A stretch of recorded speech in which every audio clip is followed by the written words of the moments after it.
កន្លែងគេងនៅវៀតណាមនៅកណ្ដាលក្រុងសៃហ្គនតម្លៃធូរហើយស្អាតប៉ុន្តែបងប្អូន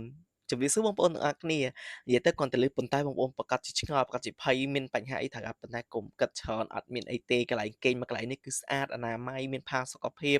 ហើយតម្លៃធូរទៀតអ្វីដែលសំខាន់គឺមានសុវត្ថិភាពហើយនៅកណ្ដាលក្រុងនៅ District 1តែម្ដង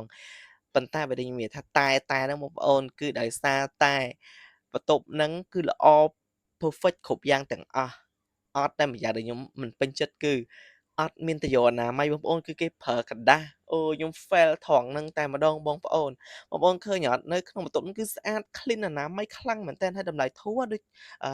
បើតាមខ្ញុំ check មើលក្នុង Agoda ដូចជាតម្លៃខំ10,000ទេបងប្អូនអញ្ចឹងបើសិនជាបងប្អូនចង់មកលេងវៀតណាមគឺបងប្អូនកក់តាម Agoda ទៅគឺថោកបើសិនជាមក direct ភ្លាមៗអាចរៀងលើសហ្នឹងណាបងប្អូនហើយកន្លែងគេងរបស់ខ្ញុំហ្នឹងគឺឈ្មោះ The Lodge Hotel ណាបងប្អូននៅ District 1គឺនៅប្រជុំជនតែម្ដងបងប្អូនអ្វីដែលសំខាន់គឺដើរចេញមកបន្តិចនៅខាងស្ដាំដៃដល់កន្លែងលក់បាយញ៉ាំលក់អីហ្នឹងតែម្ដងហើយដើរទៅត្រង់ទៀតគឺទៅដល់ផ្សារ Ben Thanh តែម្ដងហើយមួយជួរហ្នឹងណាបងប្អូនគឺសម្បូរសទ្ធាគារណាស់បងប្អូនមកគេងកន្លែងណាក៏បានដែរតាមជម្រើសបងប្អូនប៉ុន្តែកន្លែងដែលខ្ញុំទៅគេងលើកទី1នេះខ្ញុំនិយាយថាឲ្យ9.5លើ10ចុះទាំងបុគ្គលិកក៏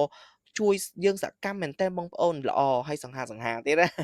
អ្វីដែលសំខាន់គឺនៅជិតផ្សារ Ben Thanh ហើយប៉ុន្តែវាអន់តែម្យ៉ាងវា fail តែចំណុចហ្នឹងមួយឯងបងប្អូនអរគុណសម្រាប់ការទស្សនាវីដេអូមួយនេះកុំភ្លេចទស្សនាវីដេអូក្រោយៗបន្តទៀតណាបងប្អូនជម្រាបលាជួបគ្នានៅវីដេអូក្រោយ